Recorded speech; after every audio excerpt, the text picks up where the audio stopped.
Hello, I'm Joe Liu Junyi, and my student number is 10.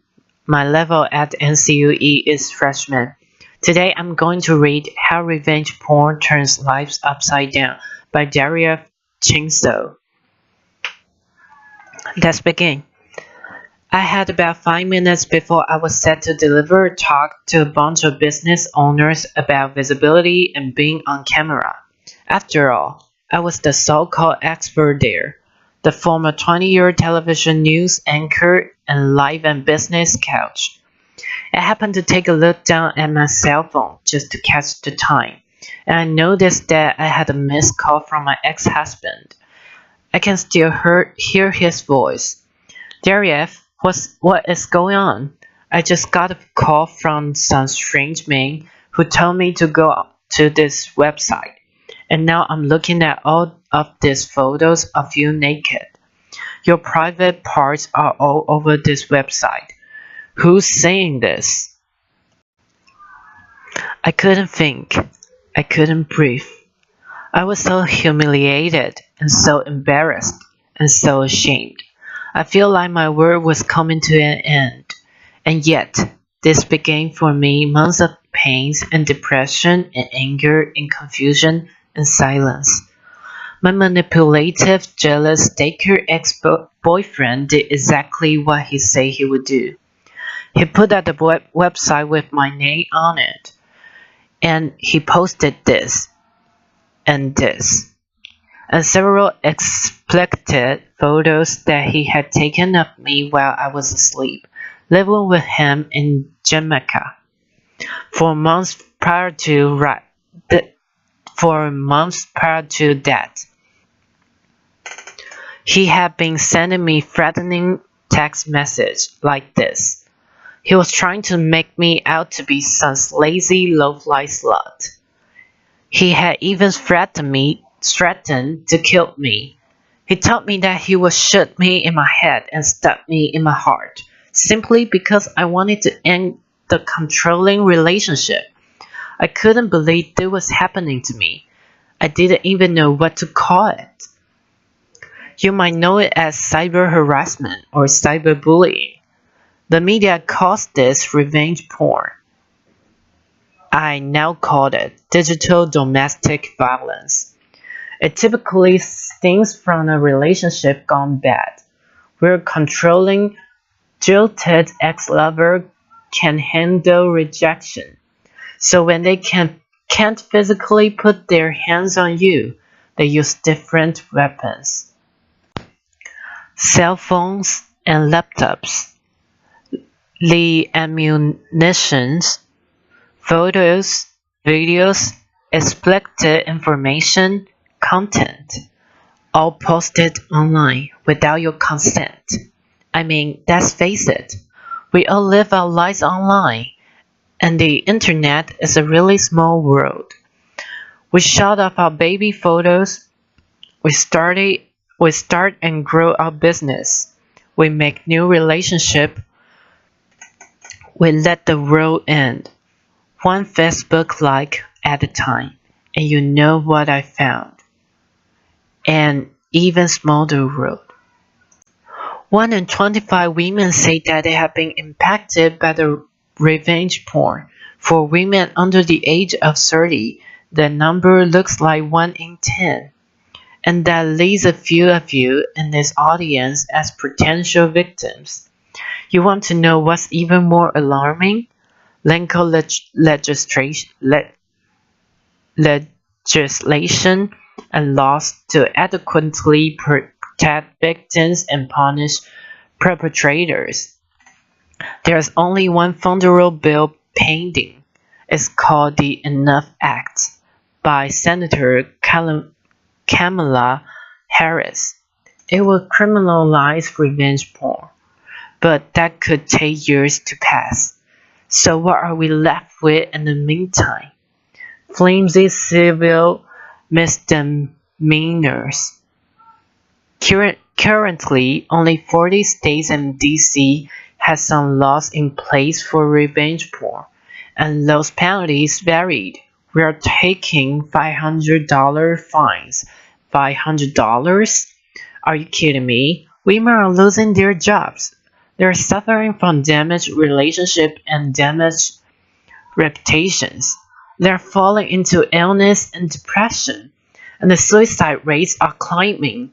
You're looking at a woman who spent 21 months in court, serving trips to the courthouse and thousands of dollars in legal fees, just to get two things: a protection from cyber stalking and cyber abuse, otherwise known as a PFA, a language from a judge that would force a third-party internet company to remove the content. It's expensive, complicated, and confusing. And worse, legal loopholes and jurisdictional issues drag this out for months, while my private parts were on display for months. How will you feel if your naked body was exposed for the whole world to see and you waited hopelessly for the content to be removed? Eventually, I stumbled upon a private company to issue a DMCA notice to shut the website down. DMCA, Digital Millennium Copyright Act, is a law that regulates digital material and content. Broadly, the aim of the DMCA is to protect both copyright owners and consumers. So, get this, people who take and share new photos own the rights to these selfies. So they should be able to use a DMCA to have a content removed.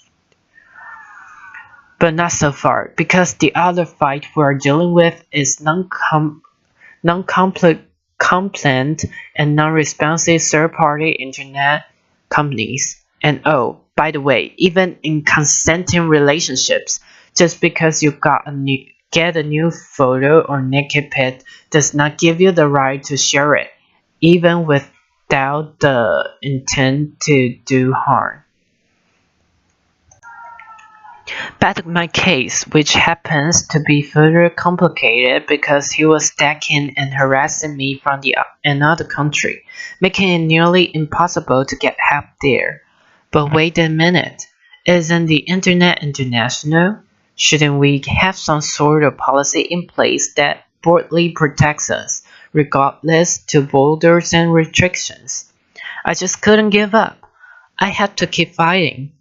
So I willingly, on three occasions, allowed for the invasion of both my cell phone and my laptop by the Department of Homeland Security and the Jamaican Embassy for forensic investigation because I had maintained all of the evidence.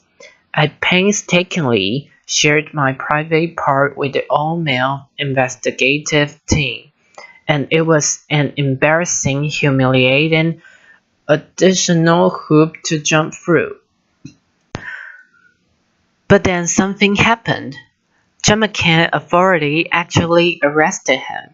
He's now facing changes under their Malicious Communications Act, and if found guilty, could face thousands of dollars in fines and up to 10 years in prison. And I've also learned that my case is making history. It is the first international case under this new crime. Wow, finally some justice. But this got me to thinking. Nobody deserves this. Nobody deserves this level of humiliation and having to jump through all of these hoops. Our cyber civil rights are at stake. Here in the United States, we need to have clear, tough enforcement. We need to demand the accountability and responsiveness from online companies. We need to promote social responsibility for posting and sharing and taxing. And we need to restore dignity to victims. And what about victims who neither had the time, money, or resources to wage war, who are left disempowered? mislabeled and broken. Two things: release the shame and end the silence. Shame is at the core of all of this, and for every silent prisoner of shame is the fear of judgment that's holding you hostage.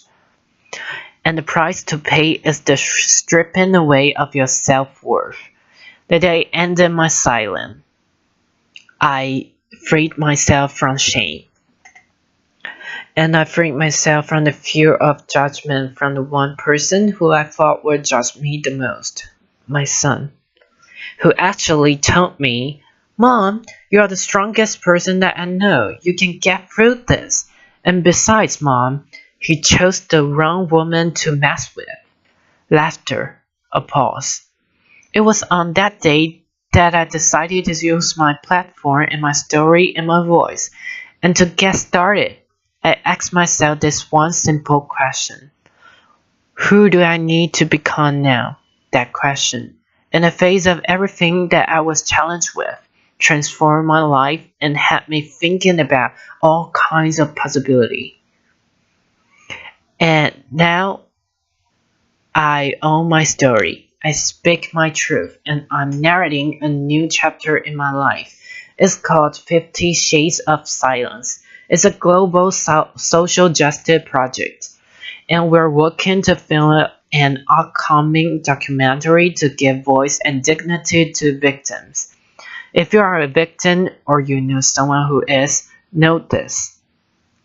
In order to be empowered, you have to take care of yourself and you have to love yourself.